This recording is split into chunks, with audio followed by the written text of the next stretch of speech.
Oke, assalamualaikum warahmatullahi wabarakatuh. Ketemu lagi di channel CGE TV. Oke, apa kabar kalian? Semoga kalian semua, khususnya teman-teman TKI yang ada di Malaysia, selalu diberikan kesehatan, dilancarkan mencari rezeki, dijauhkan dari segala mara bahaya, dan gajinya lancar. Amin, amin ya rabbal alamin. Oke, hari ini aku akan membuat satu statement ataupun memberikan satu penjelasan masalah yang ada di Malaysia. Oke, sekali lagi aku katakan, aku bukan ingin mencampuri hal yang ada di Malaysia, mencampuri masalah Malaysia, negara Malaysia, bukan. Tapi di sini aku selalu membuat konten-konten edukasi, konten-konten memberikan satu jawaban buat orang Malaysia yang agak-agak sentimen, orang Malaysia yang tidak suka dengan warga asing. Jadi bukan semua warga Malaysia tidak suka dengan warga asing. Tapi ingat, aku di sini tidak membenarkan parti. Aku tetap menentang parti. Jadi aku selalu mengingatkan, aku selalu memberikan nasihat buat teman-teman khususnya dari Indonesia. Bila kalian kosongan, tidak ada dokumen, tidak ada permit kerja di Malaysia, sebaiknya kalian balik. Dan jika kalian masuk ke Malaysia, bekerja ke Malaysia, bila dibuka nanti, masuklah secara resmi, masuklah dengan agen-agen yang sudah ditentukan, sudah resmi oleh kerajaan ataupun negara Indonesia. Jadi aku tidak pernah membenarkan sesiapa masuk ke negara orang dengan mengikuti jalur-jalur yang tidak ditentukan, atau ikut visa melancong kemudian membuat permit, ataupun ikut jalur-jalur tikus, lorong-lorong belakang. Aku tidak pernah membenarkan hal seperti itu, guys. Jadi jangan salah paham.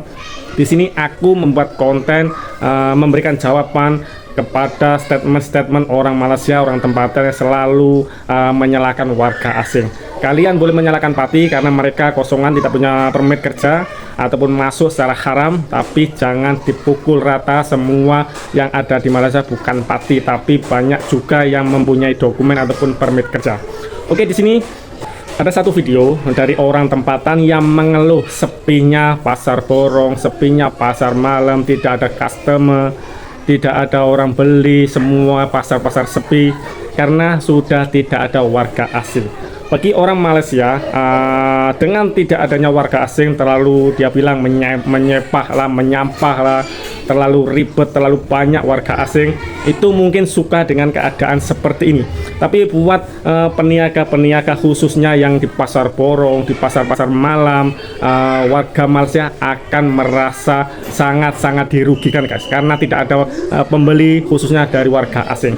Oke, di sini aku akan bercerita sedikit karena aku sudah lama di Malaysia. Aku hampir 24 tahun. Aduh, minta maaf guys, bising karena tepi jalan, jadi sangat-sangat bising. Oke, biasanya di pasar-pasar malam, di pasar-pasar borong, banyak sekali warga-warga asing yang membeli, khususnya warga Bangladesh. Jika kalian orang Indonesia ataupun orang tempatan, bila pergi ke pasar malam, kalian boleh lihat betapa banyaknya warga asing khususnya dari Bangladesh yang membeli sayur, membeli ikan. Itu sangat-sangat banyak. Dan dari segi ekonomi, perekonomian, untuk yang peniaga kecil sangat-sangat terbantu dengan keadaan seperti ini. Tapi dengan sepinya pasar-pasar ataupun pasar malam, pasar bolong, ataupun di terminal-terminal sangat-sangat sepi warga asing, mereka akan dirugikan dengan keadaan seperti ini, khususnya dari peniaga-peniaga kecil, guys.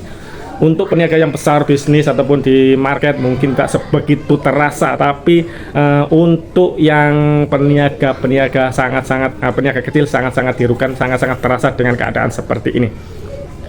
Kenapa aku selalu mengatakan warga asing bisa membantu perekonomian Malaysia dari segi peniaga? Oke, kita lihat dari waktu cuti umum, public holiday, hari Minggu, betapa banyaknya warga asing yang membeli minum, membeli makan ataupun makan di kedai, di tepi-tepi jalan. Itu membuktikan begitu pentingnya perekonomian yang dihasilkan oleh warga asing. Begitu dengan pengangkutan awam, transportasi, bus, taksi, Grab. Bila cuti umum ataupun public holiday, mereka sangat-sangat terbantu dengan adanya warga asing yang cuti pergi ke LCC, dari Johor ke KL, dari Seremban ke KL, Penang ke KL. Sangat-sangat membantu perekonomian. Bahkan kalau aku turun ke KL, dari Seremban ke KL, full warga asing khususnya dari Bangladesh, guys. Oke, kita kembali ke pasar malam lagi.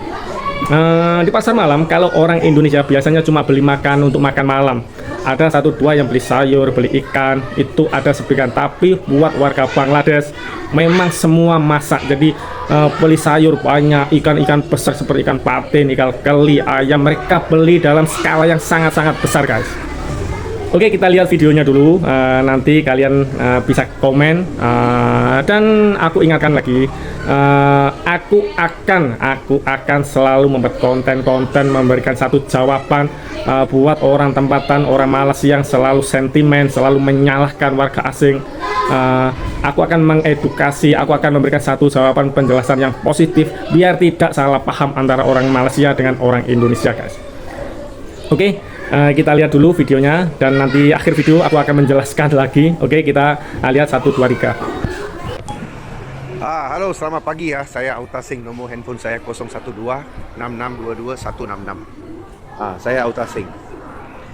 Ini saya berada di pasar Taling Jaya, Jalan Ottoman. Ini pasar paling tua punya pasar di Malaysia lah. Satu pasar yang begitu agresif, begitu sibuk, jalan pun tak boleh tahu dulu. You tengok sekarang, semua tak ada orang. Baru tahu kan, semua berniaga. Sepi, tak ada orang, tak ada customer. Ini orang jual pun malas sebab tak ada customer, tak ada pembeli, tahu tak? Nampak ni? Ini semua berlaku. Ada kedai-kedai yang disita oleh Majlis Bandaraya Taling Jaya kerana dia ambil kerja. Jadi di sini dulu memang ramai warga asing, pekerja pun warga asing, pembeli pun warga asing, tapi masalah dia sekarang tidak dibenarkan, tidak boleh. Jadi seperti inilah akibatnya. Ini bangangnya PMX punya kerajaan. Sekarang mengeluh, sekarang baru tahu, baru terasa. Dia cakap dia orang bagi sewa. Semua akan merugi. Sekarang setahu saya yang ada jual ayam sini pun you tengok ni, kedai dia kena sita. Sebelah sana itu ada ayam haji tu pun kena sita sana. Dekat hujung sana tu. Panggil anak-anak dia lah datang untuk meniaga. Apa tujuan ini adalah salah satu pembuktian, membuktikan betapa pentingnya pekerja asing. Karena warga tempatan bukan semua mau bekerja seperti ini kan. Saya minta dan ingat, aku tidak menyokong warga asing pati. Dan aku yakin yang bekerja di Pasar Malang, di kedai-kedai borong, orang Malaysia lah. Itu bukan semua pati. Aku yakin ada yang mempunyai dokumen juga. Bodohnya PMX pergi buat undang-undang macam ni menyusahkan rakyat. Sekarang lu tengok pasar yang paling sibuk di negara ini sudah tengah mati tau. Oke, itu adalah salah satu video yang diambil dari orang tempatan di tempat pasar borong mana betapa sepinya, betapa kosongnya tempat tersebut karena tidak ada warga asing. Karena yang kita tahu memang banyak pati yang ada di Malaysia dan itu melanggar undang-undang dari segi dari segi etika, itu memang salah. Tapi dari segi pemutaran ekonomi, peniaga kecil, penjual kecil di tepi jalan, ataupun yang kalau di Indonesia bilang kaki lima, itu sangat-sangat merugikan kepada pihak-pihak penjual atau peniaga yang ada di Malaysia guys. Oke, dan jangan salah paham. Oke, sampai di sini videonya, semoga bermanfaat dan tidak ada komen-komen yang toksik buat dari orang Malaysia, karena banyak sekali teman-teman orang Malaysia yang komennya sangat-sangat mengecam karena konten-konten di channel ini. Dan aku tidak takut, aku akan selalu memberikan edukasi, aku selalu akan memberikan jawaban-jawaban menurut logikaku, karena aku sudah lama di Malaysia, sudah 24 tahun guys. Oke, jumpa lagi dan akhir kalam, assalamualaikum warahmatullahi wabarakatuh, salam terot.